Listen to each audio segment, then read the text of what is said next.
Fala pessoal, sejam bem-vindos a mais um Bytes of Kubernetes. Bom, hoje nós vamos falar de mais um tipo de serviço conhecido como Load Balancer. A gente já conhece o Cluster IP, conhecemos o Node Port e agora vamos falar um pouquinho sobre Load Balancer, em que ele tem um papel muito importante dentro do ecossistema de Kubernetes, no qual ele permite a gente interagir melhor com o serviço de cloud ali que talvez a gente tenha que usar. Mas como assim? Vamos lá. O primeiro serviço Cluster IP, a gente sabe que é um serviço que pede o endereço IP interno, gera um DNS, cuida do balanceamento de carga. Conhecendo o Nodeport, a gente vai ter esses mesmos aspectos ali, né? De ter um DNS, o balanceamento de carga, porém a gente já tem a associação entre porta do nó e o tráfego externo ali, né? Ou seja, a gente já consegue tornar o nosso serviço dentro do Kubernetes como se diz, acessível ali por algum tráfego externo. O Load Balancer, ele vai fazer a mesma coisa no sentido de permitir que o tráfego externo ele consiga acessar os nossos pods ali dentro, né? Por meio do Load Balancer ali. Só que assim, a gente vê ele muito mais funcionando em cloud do que em outros locais ali. Mas vamos lá. O que acontece? O tipo Load Balancer, ele vai fazer uma requisição para a cloud pedindo um balanceador de carga externa ali, que ele vai ser nativa cloud que você vai estar executando. Se você estiver dentro do GKE, você pedir um load balancer, você vai receber um load balancer ali do GKE. Se você estiver na AWS, é o mesmo caso, né? Então, aí a gente já começa a ver o funcionamento do Cloud Controller Manager, que já foi falado bem lá no começo das aulas, onde que ele é o responsável por interagir com a API da cloud, fazendo requisição de serviços, verificando se está tudo correto ali, né, para comunicação. E assim, é feito o pedido do load balancer e a cloud também ela faz o providenciamento de um endereço IP. Ou seja, agora você tem um endereço IP real que pode ser usado para acessar os serviços dentro do Kubernetes. E o legal é que a gente ainda não perde aquelas características de ter o balanceamento de carga, da gente ter também um DNS ali, porém isso ainda continua interno ao cluster de Kubernetes. O DNS ali do seu serviço ali, ele não vai ser enxergado fora da VPC ali e assim por diante. Não. Você vai ter somente o endereço IP e se você quiser um DNS ali, você vai ter que pedir o serviço de DNS da cloud que você está ali fazendo o provisionamento para que você consiga ter um DNS associado àquele endereço IP, certo? Só que assim, o load balancer ele acaba trazendo um custo ali maior para sua infraestrutura, porque você já tem toda essa questão do load balancer, do endereço IP, né? E você ainda pode ter, se quiser, essa questão do DNS para facilitar a comunicação com a sua infraestrutura. Beleza, normal. E a gente ainda tem mais um outro tipo, só que esse tipo ele é interno ali e específico da cloud, que é o Internal Load Balancer. Isso é praticamente uma tag que você passa na hora de fazer a configuração do seu Load Balancer, falando para a cloud o seguinte: ó, eu quero um Load Balancer, porém eu não quero ele externo à minha VPC. Significa que eu posso ter o meu cluster ali dentro da minha VPC, fazendo parte ali, e eu ter outras aplicações ou utilizando outros serviços dentro da cloud ali, pelo qual eles vão enxergar o endereço ali endereço IP do meu cluster ali, do meu serviço, e internamente a cloud, eles vão conseguir fazer o acesso do serviço que tiver configurado aqui dentro do meu cluster, né?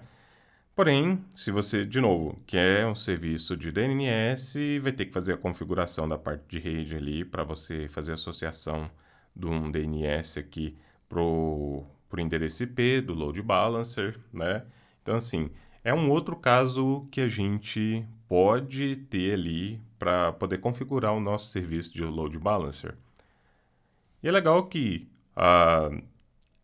ele vai fazer para você essa parte do roteamento, né? Então, simplesmente vai pegar e acessar e ele vai pegar e rotear isso para quem é o serviço ali que está fazendo, né, essa configuração do load balancer para você.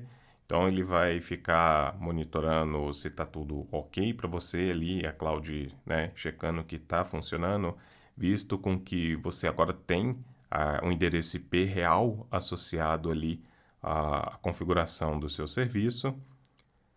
E assim, é um serviço muito legal, muito importante, né? Onde que agora a gente tem uma exposição melhor e mais séria do nosso serviço para fora do cluster de Kubernetes, que tecnicamente é o que a gente quer ali na hora que a gente vai desenvolver algum sistema e a gente quer os clientes acessando esse sistema e assim por diante. E se a gente dá uma olhadinha, aqui para nós, ele é bem simples. A gente vai ter o mesmo deployment, tá? Mas assim, aqui ele é bem simples. Só você passa o kind do tipo service, o tipo load balancer e o restante o seletor, a porta e assim por diante, né? Então, daqui para frente é como que você configura o seu serviço, as características do seu serviço ali. E assim, quando a gente faz a requisição do load balancer, ele vai tentar ficar pedindo o endereço IP e pegando o load balancer ali para a cloud, e se não conseguir, ele vai ficar no status de pending. Então, talvez você possa se deparar com alguma aplicação onde que ela tem configurado um load balancer dentro dela. Eu já vi isso em muita aplicação mais voltado para a área de engenharia ali, a engenharia de dados. E já tem ali por default o load balancer, ele vai já ir gerando um custo para você ou simplesmente não funciona. E o que você tem que fazer nesse cenário? Você tem que mudar o tipo de serviço. É exatamente isso. Você tem que mudar o tipo de serviço. Por quê? Porque se for na comunicação interna ali entre os pods, eles geralmente vão usar o DNS que está sendo configurado ali, né, para poder trabalhar, e não necessariamente o endereço IP externo, né? Então você pode pegar e alterar isso no sentido de não deixar como load balancer, você pode colocar um cluster IP, por exemplo, né? Aí você já vai conseguir trabalhar ali e resolver o que você precisa resolver. Ó. Então aqui no nosso laboratório a gente já subiu o Minikube, Metric Server, um K9S ali.